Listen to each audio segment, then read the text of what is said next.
What up, guys? Welcome back to my YouTube channel. I'm Matt White, and today I'm going to give you my thoughts on the latest DCEU film called Blue Beetle. A lot of people, including myself, didn't know who Blue Beetle was. I didn't read any of the comics, but I was definitely familiar with the character when they first gave him the live-action debut on a television show, Smallville, who only appeared for one episode. And then I knew him from the Young Justice animated series, which he became one of the heart and souls of the series, which I loved Young Justice, and I loved the version of Blue Beetle. And if you haven't seen it, you should definitely check it out. I highly recommend it. It's streaming on Max. And then I loved him from the Injustice 2, the video game. Then later, when WB announced that they were going to do a live-action Blue Beetle movie, I was a little bit concerned and intrigued at the same time.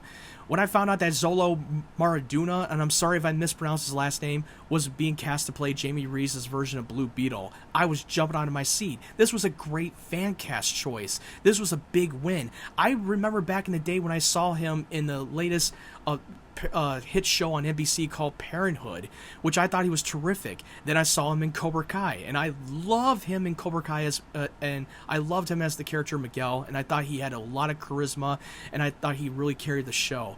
And that's when I knew that he was the perfect fit to play Jamie Reese's Blue Beetle.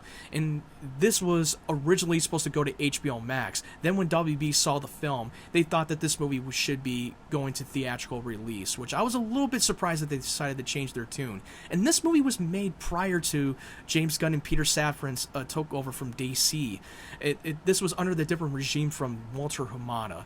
Now, in case you don't know what this movie's about, this is about Jamie Reese, who comes across a ancient alien relic called the Scarab, and it's a world-destroying weapon that chooses its host, and it lets you do what you want to do, but it also doesn't at the same time. It has a mind of its own, and it's a living being, and it's not just some alien object.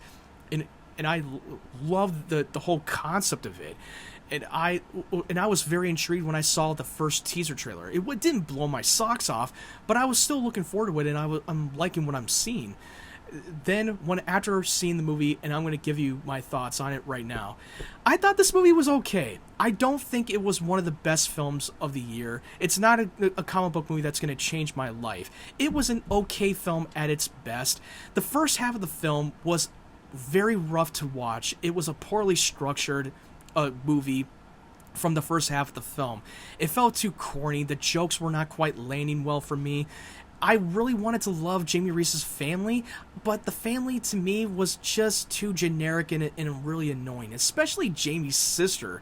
I really wanted to like the sister, but it felt like she was trying too hard to be funny in the sarcastic, stereotypical character that we've seen a million times before.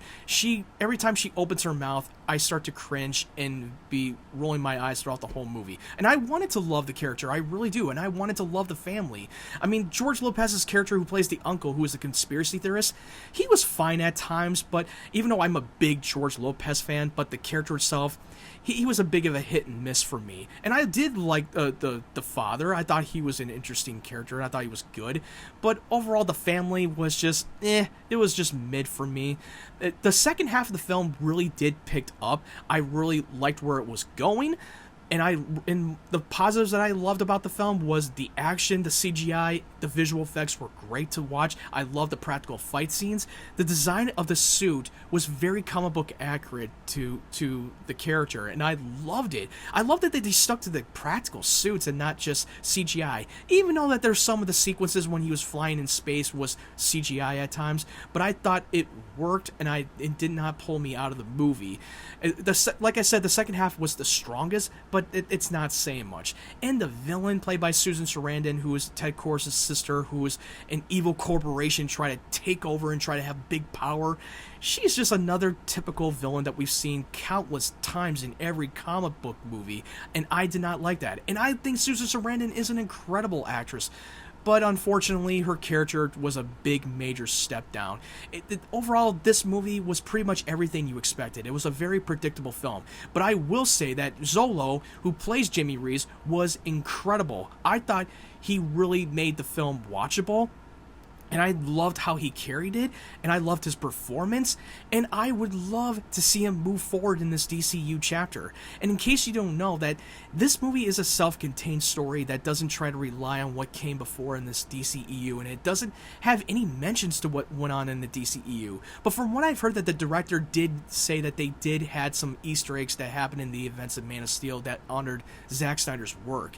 I might have missed some of the Easter eggs. I think the Easter eggs went over my head and I didn't pay close attention. But if they are going to move forward with this character in this DCU chapter, they can easily get away with the continuity, because most of the time they didn't mention anything of the events that happened in the DCEU films, like Man of Steel, BVS, or the Flash movie, for instance. It completely stands on its own. So if you're someone who's going into the Blue Beetle movie and you feel like you're going to get lost and you feel like you have to watch the previous DCEU films, you don't have to, because you're not going to get lost. For me personally, this is another generic superhero movie that we've seen countless times before, and that's unfortunate, because I love Zolo Miranda's as Jamie Reese's Blue Beetle, and I hope that he moves forward in this DCU chapter with James Gunn. But unfortunately, according to the box office, it's trajectorying very low, and it looks like it's going to tank.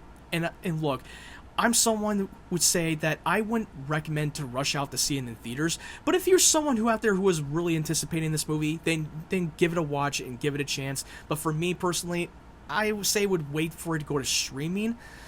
And it's unfortunate, because I'm all about supporting cinema in the theaters in general. But this is one of those films that I say wait for it to go to streaming on VOD or Max. A lot of the humor did not land, and there was moments that felt like a Saturday morning cartoons, and it just almost took me out of the film. And look, I really love Zolo as the Blue Beetle character. I know I've said this before, and it's unfortunate that he's one of the actors that might not have a chance to redeem himself in the future of the DC universe, like Andrew Garfield's Spider-Man, or any of the actors that was a great choice, but given the wrong material and mediocre writing, which I will say that the writing for this movie was very mediocre and very generic. I didn't like it. Maybe if I watch it again, I might change my tune and I might like it more, or I might like it a lot less. But as of now, this was an okay film at best. This is slightly better than Black Adam, but it's not saying much. And I know a lot of people are going to get mad at me for saying this, and I know it's very controversial and a very hot take. The Flash movie was a way better movie, and I don't care what anybody else said. Sue me. I thought the Flash movie was a great film. I know I had some problems with some of the corny moments and the CGI, and yes, Ezra Miller. I know a lot of people, including myself, don't like Ezra Miller right now at this point, but I thought he was great in that film, and I thought it was a better DCEU film than Blue Beetle. I know a lot of people are going to get mad at me, but I don't care. That's just my personal opinion. Overall, this is not one of those movies that's going to change your life. But a lot of people might like it more than I do, because according to the critics, it's got a lot of higher rating on Rotten Tomatoes, and some of the audience really did enjoy it. So you might be in the minority, and you might like it more than I do. Now, have you seen Blue Beetle? What did you think of this movie? Did you really like it more than I did? Did it live up to your expectations? Or were you on the same page as me and thought it was disappointing? Just jump down in the comment section below and leave me your thoughts. And if you like this video, give it a thumbs up and subscribe to my channel for more videos. I would really appreciate the support a lot.